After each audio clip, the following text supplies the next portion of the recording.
Welcome to the Old Mac Gang podcast, or OMG if you prefer, a podcast and videocast with a panel of longtime Mac Apple users who want to discuss the most relevant apps and services for folks our age. I'm Marty Jencius, an Apple enthusiast and podcaster. I am officially 67 years old as of yesterday. I'm an age-seasoned user, not as seasoned as many people, but age-seasoned, who's collected a great deal and a great group of friends to get together on this podcast. So let's talk about Apple, and tonight's topic is going to be following the troubleshooting thread that we started with the last episode. We're going to focus on kind of Apple-based ways in which you can troubleshoot. So let's see who we have with us tonight. My name is Peter Petto. I'm an age-seasoned 72-year-old, retired foundryman, and following that, retired high school math teacher who dove into the Apple ecosystem in 2006, and I continue to love using many of Apple's devices each and every day. Well, I'm Chris Wesselman. I got my first Mac in 1984 and joined the Apple user groups in Dallas, Texas then, and was active with them until I got a terrific opportunity to go down to Austin and work for Apple in the Apple Care Support Division, which I did in Austin and Cupertino or Campbell, and then finally in Cupertino. And after that, went on to work at Stanford's School of Education. And so I've been doing tech support pretty much the last 30 years or so. And now I'm retired, and I depend upon people like Bob and the user groups to help keep me up to date. Yeah. I'm Gary Sherck. I've been an Apple enthusiast since 2004, when I retired and moved back to Cleveland, where I knew I could find an Apple users group. I found two of them. So I'm 87. And I'm Bob Wood. I'm 70-something. And my first Mac was a Mac Classic that I purchased because I realized I needed something to do cover letters for job applications on. I was seduced by the easy interface of the Mac and the beautiful output of the StyleWriter 1. So Bob, when you're 70-something, that means we are going to have to wait for either a year to 9 years before we get to hear you say, I'm Bob and I'm 80-something. That's true. Well, it's great to have this group together, all of us together again. I not to diminish this group at all, but if you're listening and if this is part of your experience as an age-seasoned user, we'd love to have you join us, just even for a show, because we've got plenty of space and we can fill you in and get your ideas and your experience. As I said, tonight we're going to be talking about troubleshooting, and particularly troubleshooting methods that are, I think, hosted by Apple, that are kind of Apple initiated kinds of things. So why don't we start with Bob? Tell us a little bit about what online support methods have you found useful? Well, I certainly appreciate YouTube and all the information there from within Apple support and from outside Apple support. I mean, you can, how to put a widget on the lock screen of my phone. You can get 20 different, probably correct ways to do that on YouTube. Also, I use the Apple support bulletins. A lot of those are really very good. Sometimes they're a little technical. Sometimes we drop into the Apple community forums on apple.com and you can get good questions and good answers there. And sometimes you get good questions, but no answers. Yeah. Let's go and Chris, do you want to talk a little bit? Because I Sure. know you were really involved in Apple support. So I was, and some friends of mine started what became the Tech Info Library, which is now today a whole separate server with a very logical URL of support.apple.com. Unfortunately, nowadays people don't speak URL as a language as much as we used to, and some of the web stuff doesn't necessarily allow moving. You can't add and subtract from URLs the way we used to and get to different places on websites. So sometimes doesn't work because of the construction and all. But support.apple.com is a great site. My understanding is that Siri is going to reference that soon, maybe in 18.2 or 3, when you ask, how do I do X with my iPhone or with my Mac? It's theoretically going to go there first. Now, I will also be quick to admit that often I don't get the answer there. And then sometimes after that, I look at Google. Or, depending upon, if it's a software thing, I might go to the site. Like, for instance, Adobe has helped out adobe.com and so on. A lot of companies do, and they're usually really good places to start. The one thing I want to add with support.apple.com is you can send a text to Apple. You can call and wait on the phone and then take your chances with, whoever answers. And it's usually, it's a pretty big operation, right? So unless you ask for it, you're probably not going to get anything too specialized. But we found that if you send a text and state your problem very clearly and wait for a call back and schedule it, may even be the next morning, that you'll have a specialist who can really answer that question. And one of our super technical guys in the user group with Bob and I had an advanced networking question, and he did that, and it worked great. The guy that called back was right up there with him, knew exactly what his problem was, and answered his question. You're not necessarily going to get that when you just dial in. However, tangentially, before I hand off here, a friend of mine in Australia has a sister in Santa Barbara, if you can follow the geography here, who has got some issues with Parkinson's. And I suggested to them both that, if you call and ask for accessibility support, I'm pretty sure there are people at Apple who can help. And she finally got around to it about 2 weeks ago, and apparently was very pleased with the results. So, there are various different things, and we have to think about these things, but Apple has a lot of resources. They don't necessarily always promote them as much as you might like, but so let me go Gary? ahead and hand off to somebody else. Well, I don't have a need for what I'm using for much support. But I picked up tonight, Marty, you mentioned Apple support discussions and discussions, apple.com, and also Apple online support, apple.com. So I've looked at those, and I'm going to try to use them in the future if I have some needs. But as Peter said last week, some of the equipment is so much better, there isn't, at least for me, that much of a need to go to for Apple support. Yeah. Peter?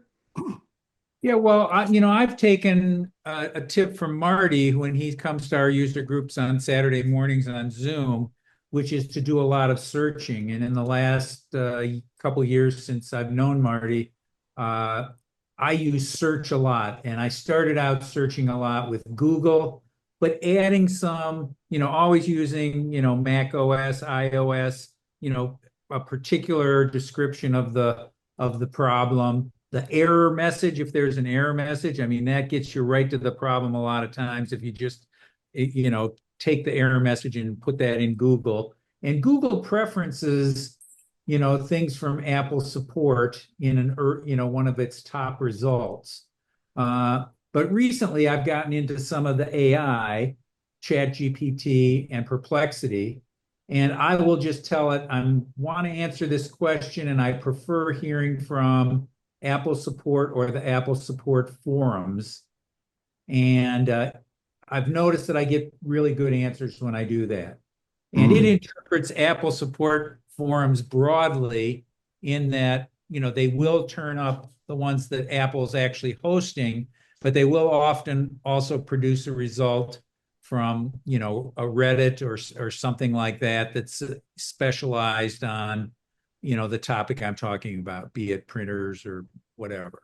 So that's my first steps I do right now as far as availing myself of Apple Online through search engine. Yeah. For me, when I have a problem I'm trying to troubleshoot, I generally go into Google and type as clear a statement with all the things that are happening. And if there's an error message that comes up, I'll copy and paste part of that in. I will make a long prompt and we'll generally get something that's closer on target. And if it's really Apple specific, it will come up with maybe something from the Apple community or something from support or the discussion boards. And it gets a little frustrating for me because I'll go to the discussion boards and it'll come up, and the first question will be the question I had. And it'll say, this is not happening, and I'm doing this, this, and this. Do you have an answer, Apple? And it's never, about maybe less than half the time, it's followed up with a response. The other half the time, all it is people saying, I have the same problem. I have the same problem. I have the same problem. And you get to wonder whether or not anybody's monitoring this thing. If it is just, spitting in the wind. But sometimes some really good directed issues or responses. I don't use it a lot because generally I get my answers solved, or frankly, in some cases, I just live with it until the software updates, and then I notice it's gone away. That's one solution to troubleshooting, is just live with it until it goes away. I haven't used some of these things that we have listed. We'll share with the listeners. It's going to be in the notes, the links to these kinds of things like the support community, the support app. You can get it and put it on your phone. And I know it's there. I've seen it, but I just don't use it. And then going through Apple support to chat. And my most recent experience with that was not good, but that's not always the case. Let me tell you, they provide great service. Sometimes on the chat, sometimes they don't provide good answers. But I feel like it's nice of this person to spend some time with me. I'm sure they get lots of calls. They were very polite, very direct. But they just didn't get the gist of what my problem was, or as a tech person, they assumed I hadn't done all the things that I'd normally do when there's a problem, like shut it off and turn it back on, the kinds of things we talked about in the last episode. I've placed a phone call to Apple and been on the wait on, hold, we'll call you back. That's worked out fruitfully in a lot of ways because I can be more descriptive of the problem that I have. Twitter apparently has a big Apple support community.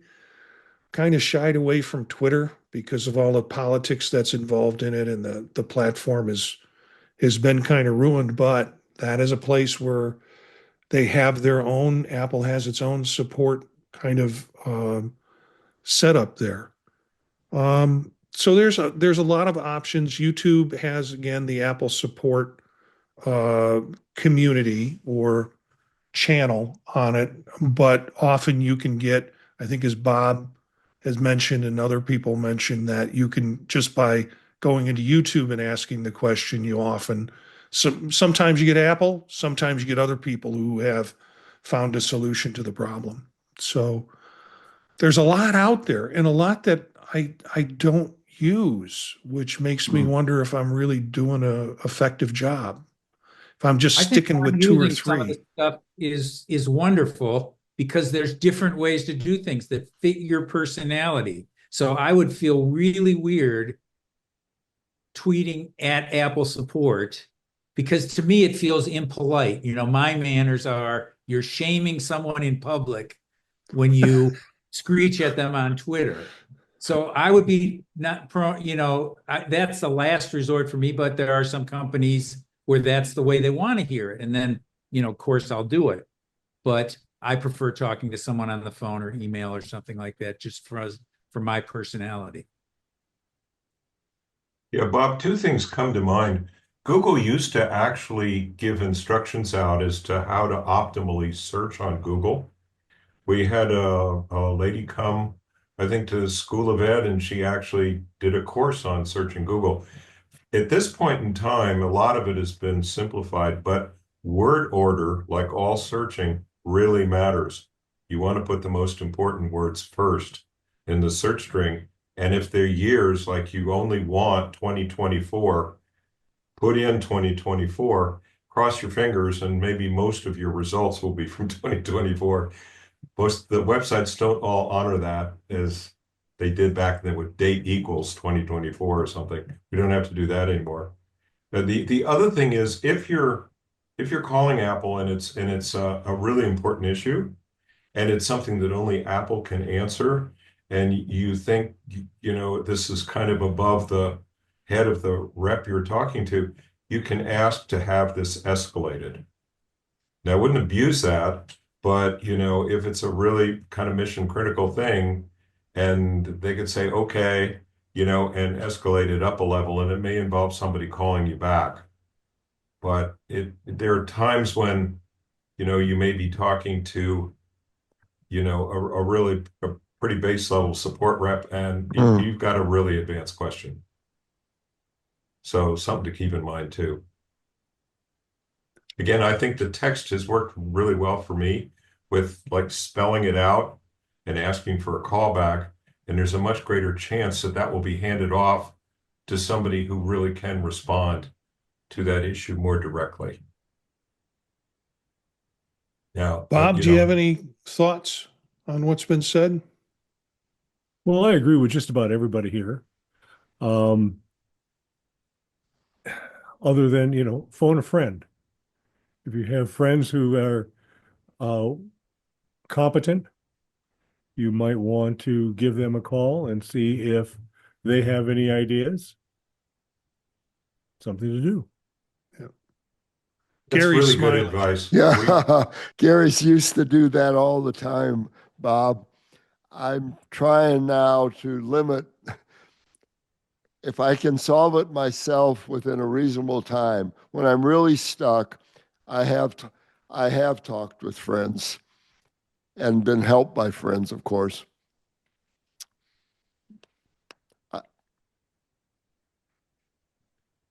Yeah, we would frequently do that in the old days, back in the late 80s.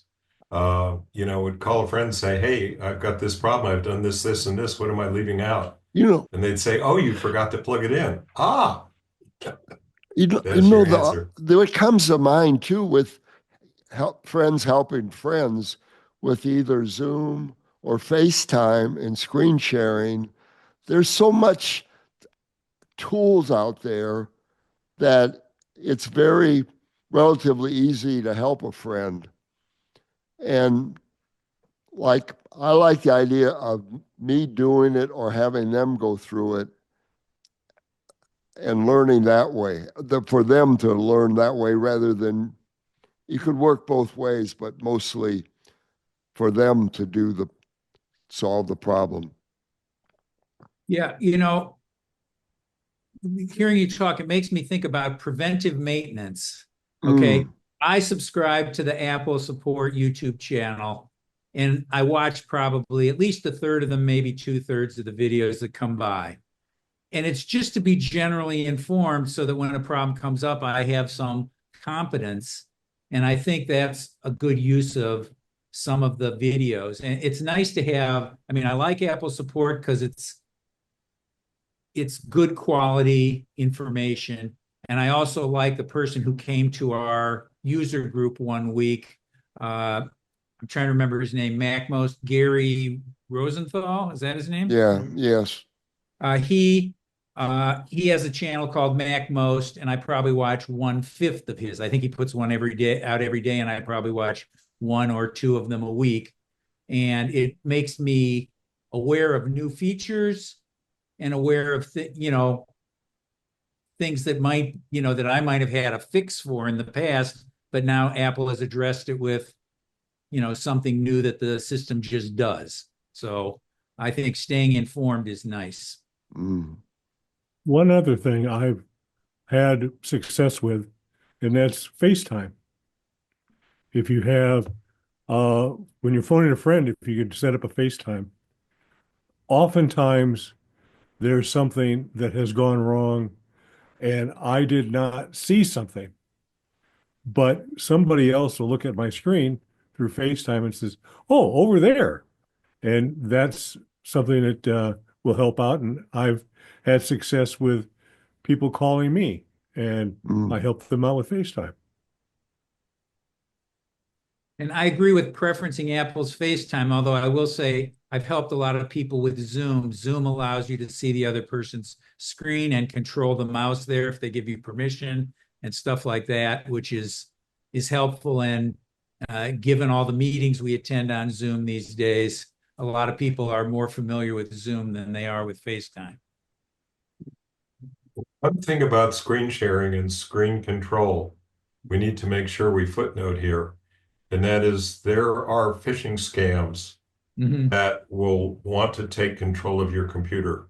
And so for anybody who this isn't abundantly obvious to, we need to be careful about who we give control of our computer to. It's very important because people have run into some terrible scams, especially seniors, with people purporting to be Adobe or somebody else, and they're really not.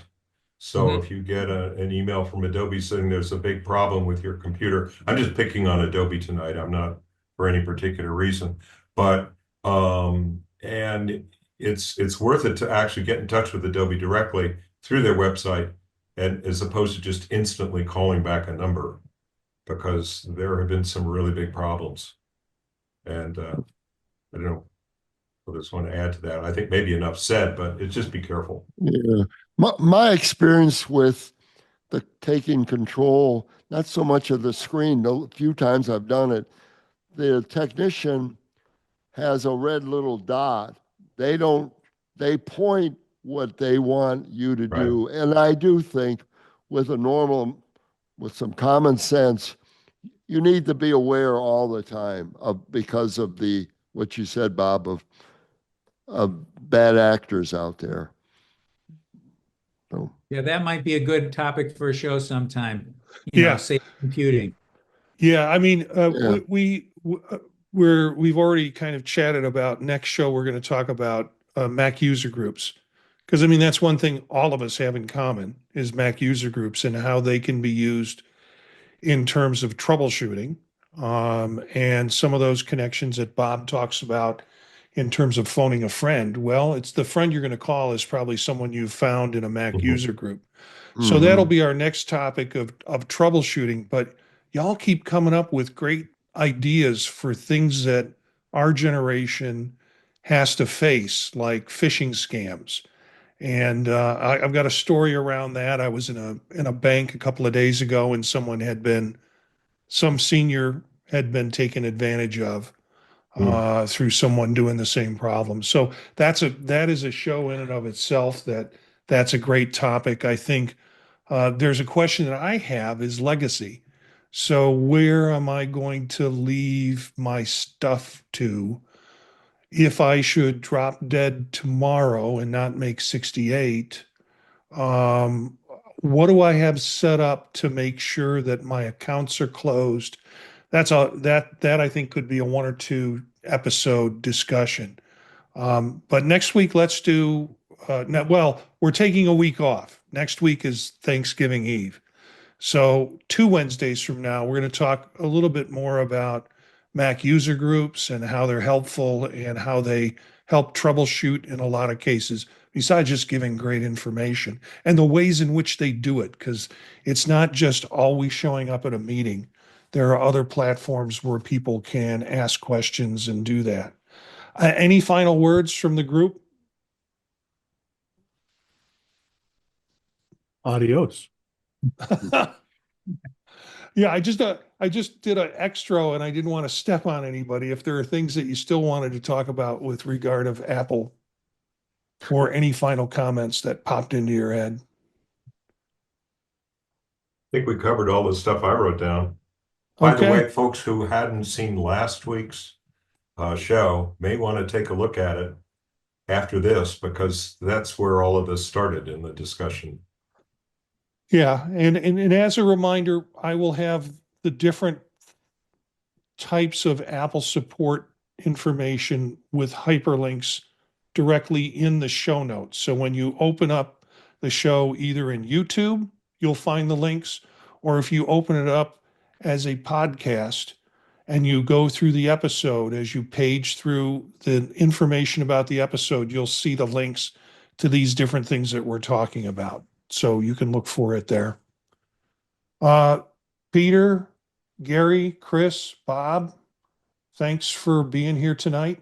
And I'll just walk us out if that's okay.